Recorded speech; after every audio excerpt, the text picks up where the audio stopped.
मित्रों नमस्कार। आज हम आप लोगों को बताएंगे चित्रकारों की चित्र श्रृंखला या चित्रावली। तो आइए देखते हैं कलाकार और उनकी चित्र श्रृंखलाएं।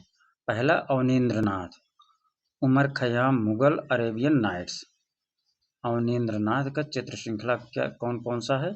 उमर खयाम, मुगल, अरेबियन नाइट्स, इनके 3 चित्र श्रृंखला है। दूसरा क्षितेंद्रनाथ मजूमदार, गीत गोविंद, शैलेंद्रनाथ डे, मेघदूत, रामगोपाल विजयवर्गीय, मेघदूत, एम.एफ. हुसैन, कामसूत्र, अर्थ श्रृंखला, मदर टेरेसा, सैयद हैदर रजा, राजस्थान चित्र श्रृंखला, के.एच. आर्य, निर्वसना, रामकुमार वर्मा, बनारस के घाट, विकास भट्टाचार्य, गुड़िया, जय झरोटिया, जोकर, जयप्पा स्वामी, पर्वत, भूरी सिंह शेखावत, बापूजी, परमानंद चोयल, बुफैलो, उदयपुर, अपूर्णा कौर, गुरु नानक कबीर। अपूर्णा कौर का कौन कौन सी चित्र श्रृंखला है? गुरु नानक, कबीर, रामेश्वर ब्रूटा, गौरिल्ला, जेल अहिवासी का रेखांकन, बालादत्त पांडे का कठोपनिषद। इसके बाद हम आपको बताएंगे प्रमुख कला दीर्घाएं कहाँ कहाँ हैं।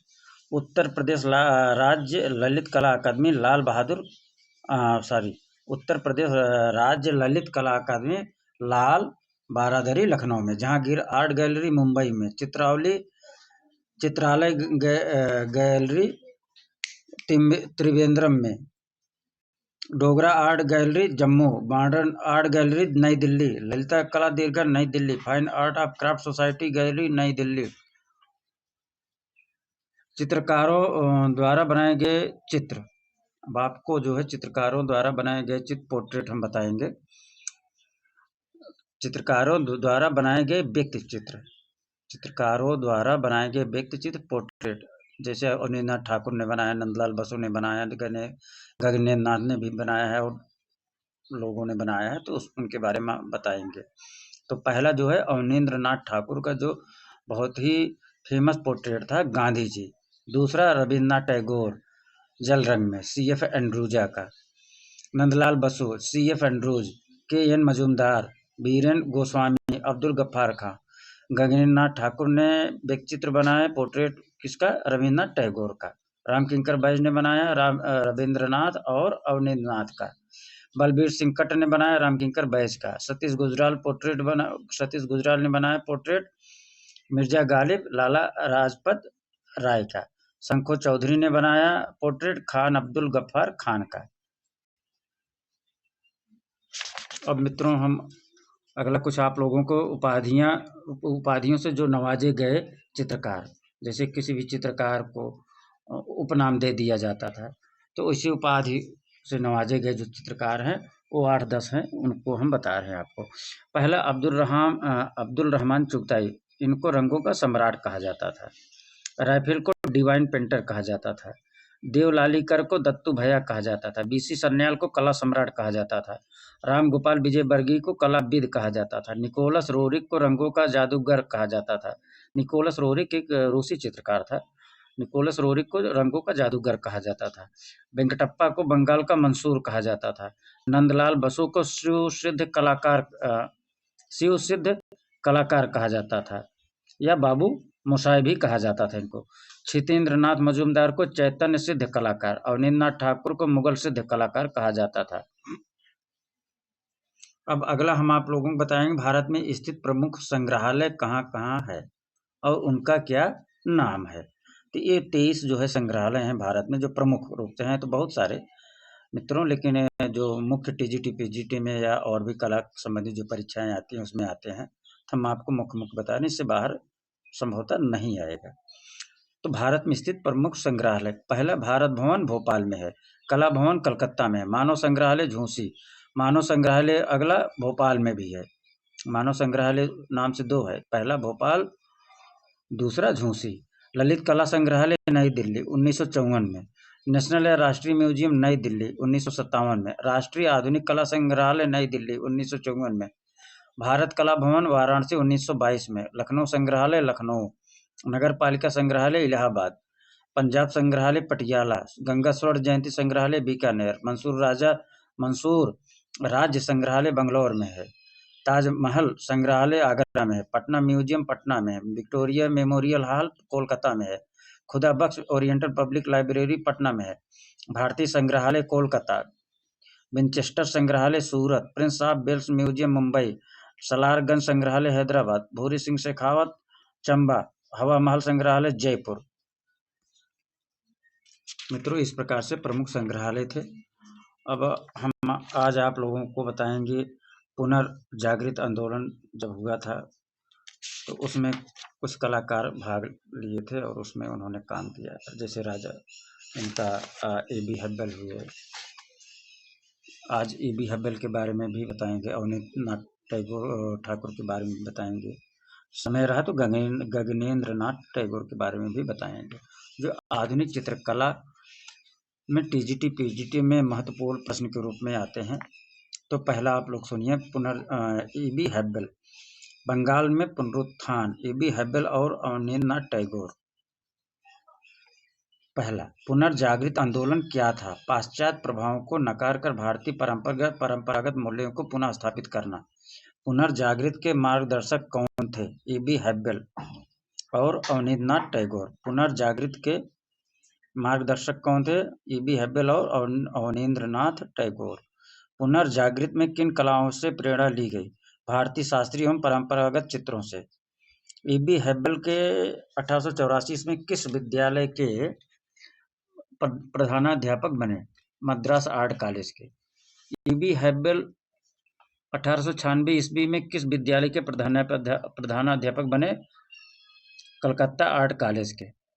ए.बी. हब्बल 1886 ईस्वी में किस विद्यालय के प्रधानाध्यापक बने? कलकत्ता आर्ट कॉलेज के। भारतीय छात्रों को पश्चिम कला का परित्याग करने को किसने कहा? ए.बी. हब्बल ने। ए.बी. हब्बल की पहली ऐतिहासिक पुस्तक कौन सी थी? पवित्र नगर बनारस, जो 1905 ईस्वी में प्रकाशित हुई।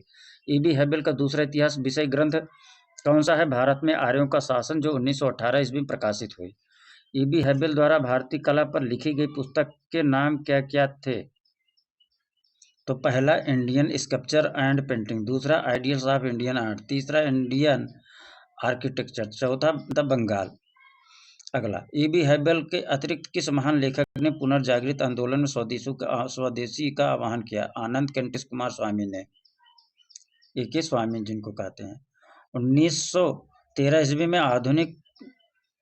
1913 में आनंद कुमार स्वामी की कौन सी पुस्तक प्रकाशित हुई? तो कला एवं स्वदेशी नाम से प्रकाशित हुई थी। बहुत ही महत्वपूर्ण अगला प्रश्न अगला है आपका, आप लोगों के लिए। 1907 ईस्वी में ए.बी. हब्बल तथा गगनेंद्रनाथ टैगोर ने मिलकर कौन सी संस्था स्थापित की थी?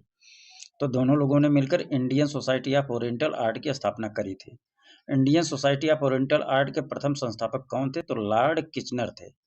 Indian society of oriental art में कितने सदस्य थे? तो इसमें 3 अंग्रेज तथा 5 भारतीय थे, टोटल 35 हुए।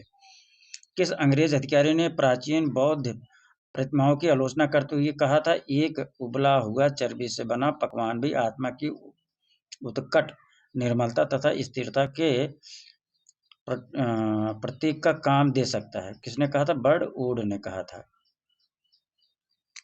तो इस प्रकार जो है ए.बी. हब्बल के बारे में हमने आपको जानकारी दी। अगला जो है अवनींद्रनाथ टैगोर के बारे में, जिनका कार्यकाल कह सकते हैं 1871 से 1951 है। तो बंगाल सही, इनके बारे में आइए हम आपको बताते हैं। जो टीजीटी पीजीटी या कला संबंधित जितने भी किसी भी प्रदेश में एग्जाम होता है तो उसमें ऐसे प्रश्न पूछे जाते हैं, जिनको हम आपको एक ऑनलाइनर के रूप में यहाँ बता रहे हैं। पहला, अवनींद्रनाथ टैगोर के बारे में, बंगाल शैली सूत्रपात किसने किया? तो बंगाल शैली का सूत्रपात अवनींद्रनाथ टैगोर ने किया। बंगाल शैली का दूसरा नाम क्या था? तो बंगाल शैली का दूसरा नाम ठाकुर शैली था। भारतीय आधुनिक चित्रकला का इतिहास कहाँ से आरंभ होता है? तो बंगाल स्कूल से होता है। बंगाल स्कूल की मूल भावना क्या थी? तो मूल भावना शास्त्रीय एवं परंपरागत कला से प्रेरणा एवं नवीनता का समावेश था।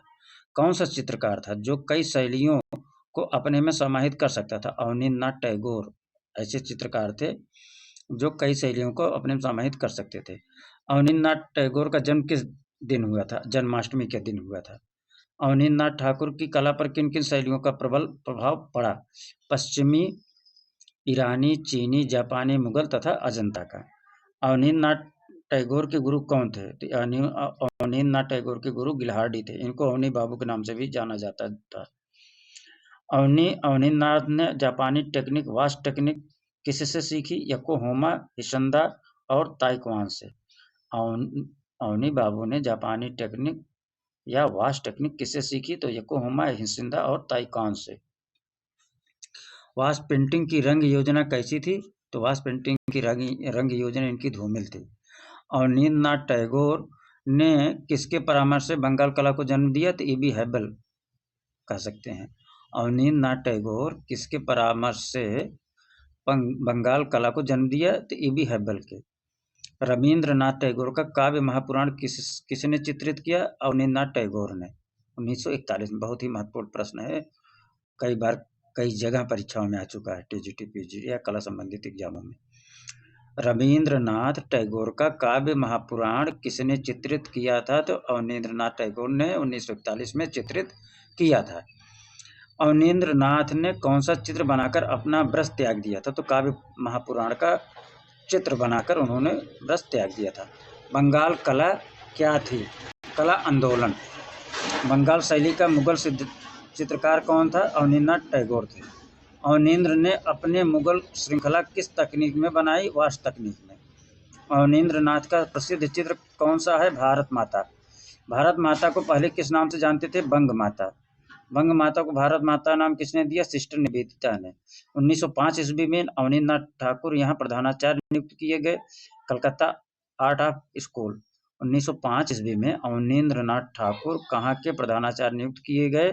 तो कलकत्ता आर्ट ऑफ स्कूल के प्रधानाचार्य नियुक्त किए गए।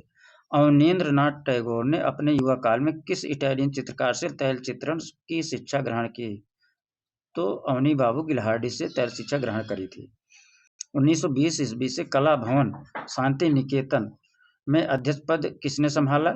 अवनींद्रनाथ टैगोर ने। अवनींद्रनाथ टैगोर के चाचा का क्या नाम था? रवींद्रनाथ टैगोर। अवनींद्रनाथ टैगोर के चाचा का क्या नाम था? रवींद्रनाथ टैगोर। अवनींद्रनाथ टैगोर के चाचा का क्या नाम था? रवींद्रनाथ टैगोर। अवनींद्रनाथ की कला उनके व्यक्तिगत अधिकार पर आधारित है, किसने लिखा है? स्टेला कैम्ब्रिज ने लिखा है। क्या लिखा है? अवनींद्रनाथ की कला उनके व्यक्ति अधिकार पर आधारित है, किसने लिखा? तो स्टेला कैम्ब्रिज ने लिखा था। अवनींद्रनाथ के चित्रों की कहाँ और क्यों कट आलोचना की गई? बंगाल में की गई, क्योंकि इनके चित्रों में चीनी रेखा तथा जापानी वास्तु तकनीक का अनुकरण था। अगला, कलकत्ता स्कूल ऑफ आर्ट्स में अवनींद्रनाथ के गुरु कौन थे? तो गुरु इनके सिनोरद लार्डी थे। भारतीय शिल्प के खड़ंग नामक पुस्तक किसने लिखी? भारतीय शिल्प के खड़ंग नामक पुस्तक किसने लिखी? अवनींद्रनाथ ठाकुर ने। अवनींद्र ने मुखौटों या कार्टून से क्या उजागर किया? सामाजिक बुराइयों को उजागर किया। अवनींद्र का भारतीय शैली में बना प्रथम चित्र कौन सा था? शुक्लाभिसारी था। अवनींद्रनाथ ने रेखा चित्रों की शिक्षा किससे प्राप्त की? श्री पामर से। अवनींद्रनाथ ठाकुर किसके लिए जाने जाते हैं? जल रंग या वास्तु तकनीक के लिए। यात्रा का अंत नामक पुस्तक के रचयिता कौन है? अवनींद्रनाथ ठाकुर। योकोहामा, ताइक्वान तथा हिसदा नामक दो जापानी चित्रकार अवनींद्र के घर में कितने वर्ष तक रहे? 2 वर्ष तक रहे। अवनींद्रनाथ ठाकुर कलकत्ता आर्ट स्कूल के प्रिंसिपल कब बने? सन 1905 में। अवनींद्रनाथ ठाकुर के जापानी तकनीक में बने चित्र का क्या नाम है? शांतिद्वीप और भारत माता। अरेबियन नाइट्स चित्र श्रृंखला किसकी है? अवनी बाबू की है। अवनींद्रनाथ टैगोर वास्तु चित्रण के लिए किस धरातल का प्रयोग करते थे? इंग्लैंड का बना कार्टिज पेपर का करते थे। अवनींद्र ठाकुर ने लगभग कितनी पुस्तकें लिखी? तो इन्होंने 20 पुस्तकें लिखी। अवनींद्र नाथ ठाकुर की शैली कैसी थी? समन्वयवादी थी। अवनी ठाकुर के शिष्य का क्या नाम था? रानी चंदा था। अवनी ठाकुर के आत्मकथा का क्या नाम था? जोड़ा शाकोर धारे। अवनी ठाकुर के आत्मकथा का क्या नाम था? जोड़ा शाकोर धारे। तो इस प्रकार जो है आधुनिक चित्रकला में अवनींद्रनाथ टैगोर का क्या योगदान रहा उसको हमने बताया। अब गगनेंद्रनाथ टैगोर के बारे में अगला आप लोग सुनिए। गगनेंद्रनाथ ठाकुर के पिता का क्या नाम था? तो गुणेन्द्रनाथ टैगोर था। अवनींद्रनाथ ठाकुर का गगनेंद्रनाथ से क्या संबंध था? अवनींद्रनाथ इनके छोटे भाई थे। किसके छोटे भाई थे?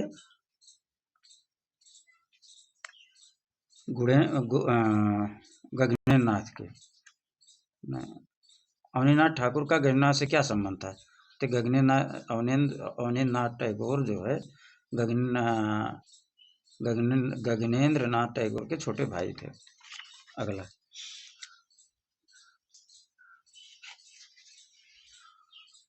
गगनेंद्र ने किन शैलियों को अपनाया? विदेशी शैलियों को। सर्वप्रथम भारतीय विषयों के लिए घनवादी शैली का प्रयोग किसने किया? गगनेंद्रनाथ ने। यूरोपीय घनवाद का प्रभाव किस भारतीय कलाकार के चित्रों में दिखाई देता है? तो गगनेंद्रनाथ के चित्रों में। गगनेंद्र ने किस प्रभाव में आकर घनवाद का प्रयोग आरंभ किया? डॉक्टर स्टेला कैम्ब्रिज के प्रभाव में आकर 1923 में। गगनेंद्रनाथ की प्रतिमा का परिचायक कौन सा चित्र है? स्वप्निल देश। बहुत ही महत्वपूर्ण है यह टॉपिक। गगनेंद्रनाथ की प्रतिमा का परिचय कौन सा चित्र है? तो स्वप्निल देश है।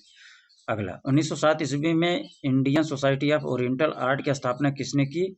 ए.बी. हैबल और गगनेंद्र दोनों मिलकर साथ में करी थी। बंगाल होम इंडस्ट्रीज एसोसिएशन किस कलाकार ने खोली? तो गगनेंद्र नाथ ने खोला था। गगनेंद्र नाथ ने रविंद्रनाथ के किस ग्रंथ का चित्रण किया? तो जीवन स्मृति का। घनवाद और प्रभाववाद से प्रभावित कलाकार का नाम क्या था? तो आप कह सकते हैं गगनेंद्र नाथ थे। गगनेंद्र नाथ ने अपने चित्रों में किन किन माध्यमों का प्रयोग किया? टेम्परा, वाश तथा तैल आदि का प्रयोग किया। गगनेंद्र नाथ की मृत्यु किस बीमारी के कारण हुई? तो ये पक्षाघात से हो गई थी। उस समय पक्षाघात बहुत बड़ी समस्या बनी हुई थी। अब तो दवाइयाँ उपलब्ध हैं। इस प्रकार से आप लोगों को आधुनिक चित्रकला में हमने बताया जो है ए.बी. हैबल के बारे में, दूसरा अवनी ठाकुर के बारे में, तीसरा जो है गगनेंद्रनाथ ठाकुर, जो बहुत ही महत्वपूर्ण हैं और टीजीटी पीजीटी के प्रत्येक जगह जो भी एग्जाम होते हैं कला विषय को वो आते हैं यहाँ से।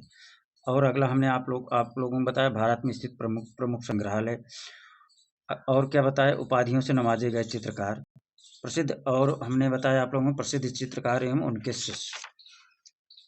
और क्या बताया था? हमने बताया था आप लोगों को कला दीर्घा और चित्रकारों के चित्र श्रृंखला। तो इस प्रकार से आज हमने आप लोगों को 4-5 टॉपिक पढ़ाया। नेक्स्ट टॉपिक हम आप लोगों के लिए फिर से उपस्थित होंगे। धन्यवाद, नमस्कार।